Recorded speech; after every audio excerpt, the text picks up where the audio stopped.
Now I introduce you about the ideal solution of the chapter solution of class 12. The ideal solution is a solution which obey Raoult's law at any temperature and concentration of the solution. This is I have written the solution which obey Raoult's law at any temperature and concentration and defined as ideal solution.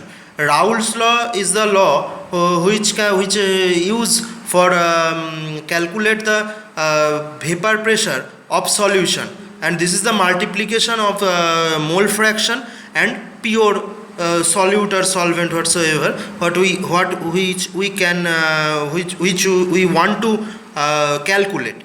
Now the condition for preparation of ideal solution. This is the these are the main things which we need to maintain to prepare for prepare of ideal solution.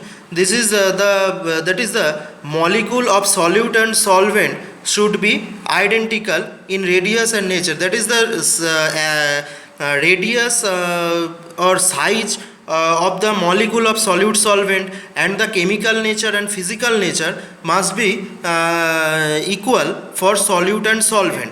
And the second important condition is the intramolecular attraction force, that is the solute and solvent attraction force, and also intermolecular attraction force, that is the solute solvent attraction force should be identical. These two conditions should maintain to prepare an ideal solution. And after preparation of an ideal solution, these three characteristics we can see of the prepared solution. The first things obey Raoult's law, and second things that is for inter and intramolecular attraction force are equal, so the volume changes should be zero. The volume changes, that means if I add 10 ml water and 10 ml sulfuric acid, then the total volume of the solution must be 20 ml. But as in natural condition, as sulfuric acid is water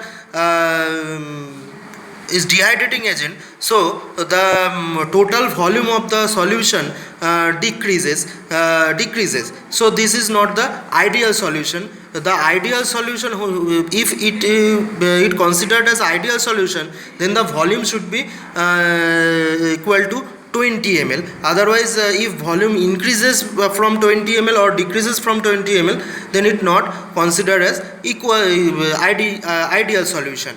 And the third characteristic we need to see, when we produce a solution according to heat exchange, we divide the reaction in two major part, that one is exothermic and one is endothermic. But during the production of ideal solution, the characteristics is that no heat exchange should occur during formation of ideal solution. So this is I have written due to same attraction force, no heat exchange occur, that is delta H mix is equal to 0. If exothermic and endothermic reaction, delta H mix not equal to 0, for exothermic reaction delta H mixture minus is equal to negative, and if endothermic, then delta H mixture is equal to positive.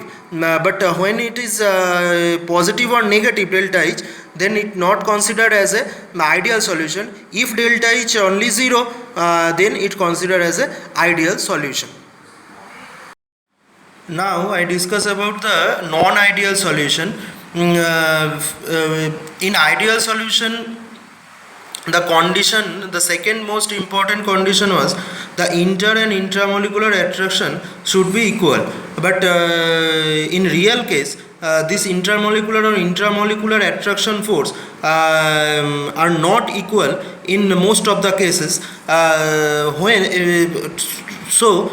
We get two cases here. One is if intermolecular attraction force lower than intramolecular attraction force, that is attraction force between solute solvent is lower than that of solute solute and solvent solvent attraction force. That is for when the solution prepared, the attraction force decreases than that of the attraction force present in pure solute and solvent. And if attraction force decreases, then the molecule of liquid state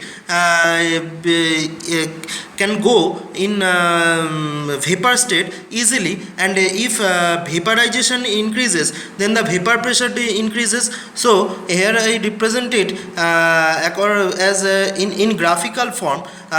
Here two lines, that is one is dotted line and other is solid line. I draw here. The dotted line shows the ideal in the ideal behavior, and the solid line shows the real behavior, that is non-ideal behavior. And non-ideal behavior when that is for the first case, when the intermolecular attraction force decreases, and if decreases, then the vapor pressure increases. So the solid line passes above the dotted line of the ideal solution. And the second case is that if intermolecular attraction force higher than the intramolecular attraction force, that is the attraction force between solute solvent is higher than the solute solute and solvent solvent attraction force.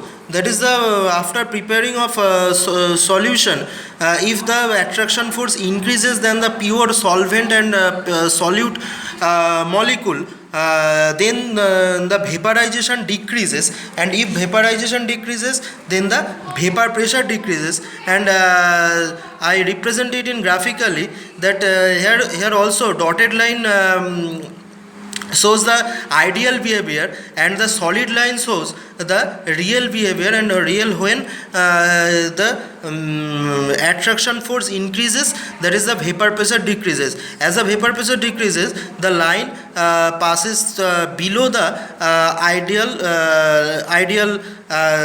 vapor pressure line, that is dotted line. These are two non-ideal behavior of the solution we get in nature. And here you can also notice one thing, that I draw P10 always greater than P20. That means the vapor pressure of pure solvent, the one means solvent, is higher than that of solute always. I consider that the pure vapor pressure of pure solvent is greater than the vapor pressure of pure solute. So that is the vaporization rate, that is the vaporization tendency of solvent is higher than that of solute. If I consider the vaporization of solute is greater than that of solvent, then P20 must be in higher value than that of P10. And if P1 and P2 will be equal, then we plot P2 must be in straight line to that of P10. So where I plot P2 and P1, it must be our choice. Now I introduce you about the main things of this chapter. This is the colligative property. The colligative property state that the property of the solution depends on the number of solute particle added into the solution, but not the nature of the solute is considered as colligative property. That is when I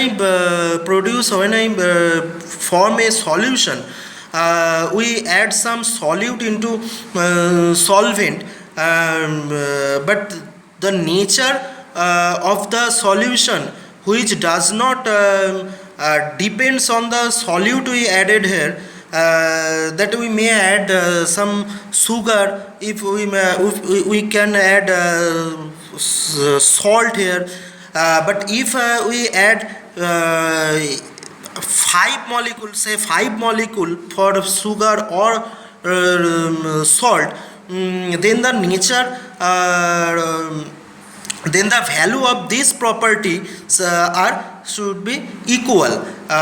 It does not depends on the nature of the solute. That means we add here sugar, we add here salt separately, but this property does not depends on the nature of the salt, chemical nature or physical nature of the salt or glucose.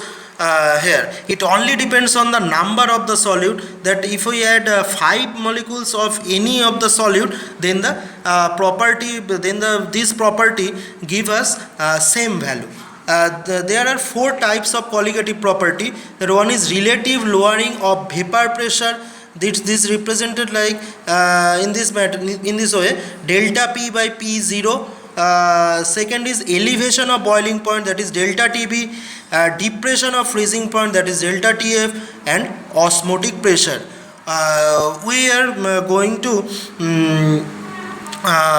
discuss about each and every colligative property in our next lecture. Thank you.